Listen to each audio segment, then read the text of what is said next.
So this game and a few others will be very divisive and are currently also very divisive. The entire Nintendo Switch 2 presentation was soured by pricing. Right? People are very worried about the price of the system, but I think it's a pretty fair price, right? Maybe in a couple years we'll get a Switch 2 Lite. That'd be sick. That'd be cheaper, smaller, doesn't have the same features. But for the features it has, I believe that $450 is a totally fair asking price. I'm not a Nintendo shill. I'm not some sort of corporate bootlicker. I literally currently do not own any Nintendo console. But I plan on picking up a Switch 2, right? I'm American, and even after the tariffs, if that shit goes to $500, I'll probably still pick it up. I will still feel like it's more than likely a better value than something like a PS5 or an Xbox Series X. My wife has an Xbox Series S. I never touch it. She has a Nintendo Switch Lite. I never touch it. Those are hers. We'll be sharing a Switch 2 until we can get a second Switch 2. Okay? So don't expect Switch 2 Mario Kart streams every fucking day because I gotta share it with her. And that's okay. Anyways, what I'm getting at here is this game is going to be priced higher than any AAA game that currently exists on the market. And that's scary for a lot of people. Mario Kart World will be $80 digital and $90 physical. And that divided a lot of people. I think everyone will admit that it's high. It's factually higher than every other game on the market that exists currently. I don't think there's any debating that. That's just the truth. But is it going to be worth its asking price? Is the question you have to ask yourself.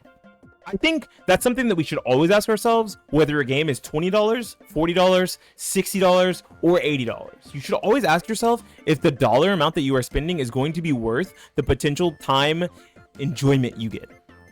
And I say that because I recently just bought a Yu-Gi-Oh deck again.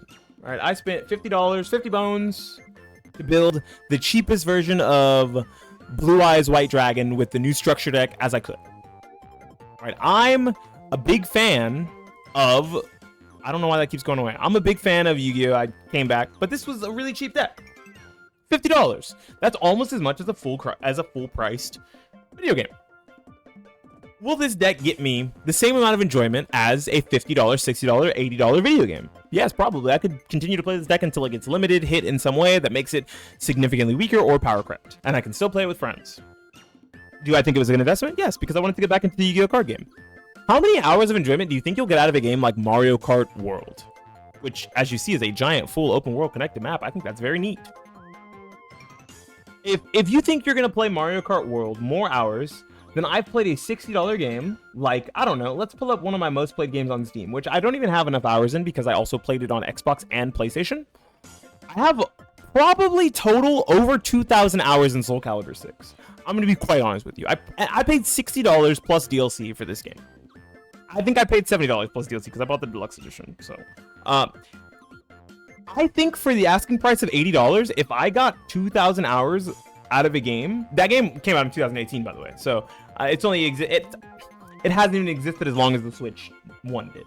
For reference, right? Switch 1 came out in what, 2017? This is a big game that's going to give you hours of enjoyment, but with your wallet.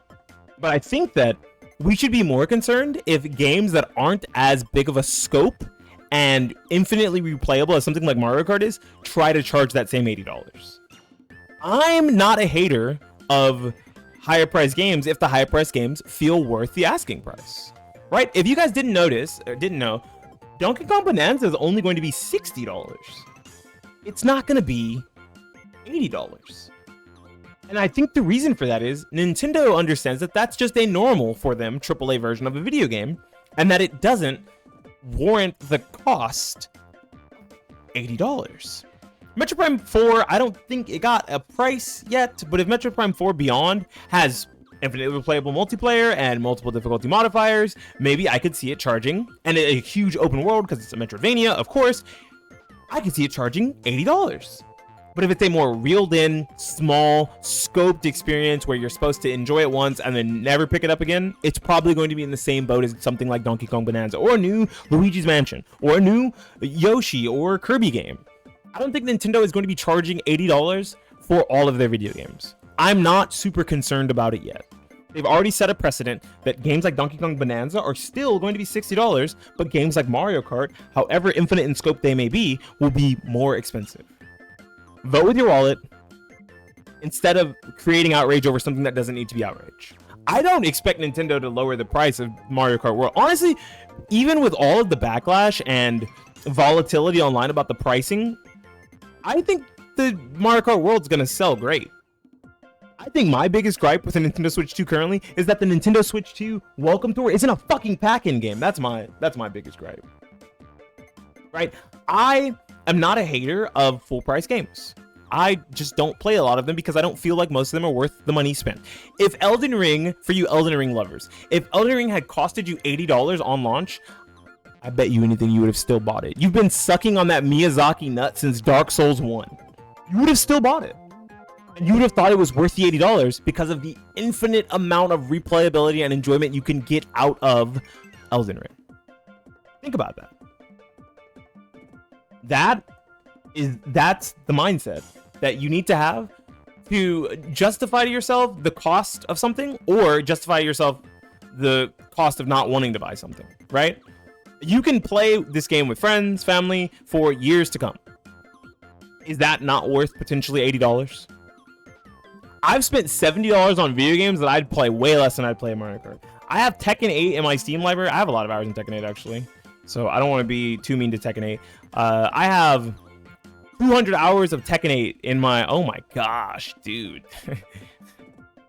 I have 200 hours of Tekken 8 and I paid $70 fucking for this shit. I promise you, in the first like 4 months of Mario Kart World, I'm gonna have more than that. I'm gonna beat that number. I might even double it. I love me some Mario Kart.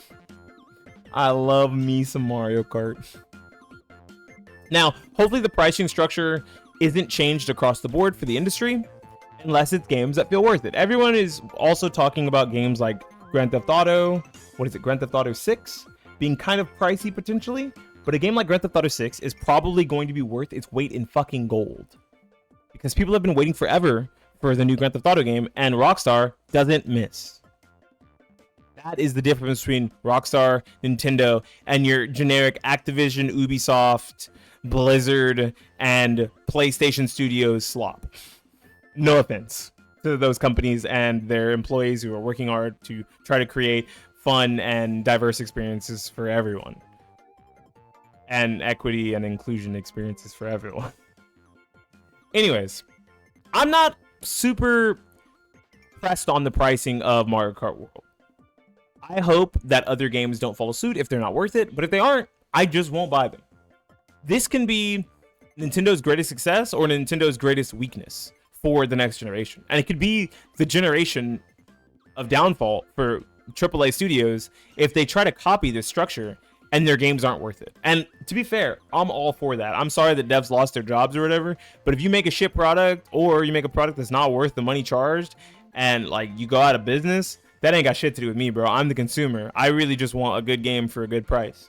So Mario Kart 9 or Mario Kart World is probably going to be worth its asking price. Other games may not be, and those are the games that I think we should be worried about. But I don't think we should be worried about something like Mario Kart World. Tell me how you feel about the divisive topic of Switch 2's pricing and its pricing for some of its video games. Do you think it's too high? Do you think it's just right? Do you think maybe because of the price that they're charging, they'll be able to create bigger and better projects? Do you think that Nintendo is just a greedy evil corporation and the other companies that aren't fucking charging $80, they're charging $70 and $60 instead, aren't evil and greedy? Leave it all in the comment section down below. Like the video, subscribe to the channel. This has been Beanie Thuggish talking about the Switch 2 pricing drama. Mostly for the game. Signing out and saying peace.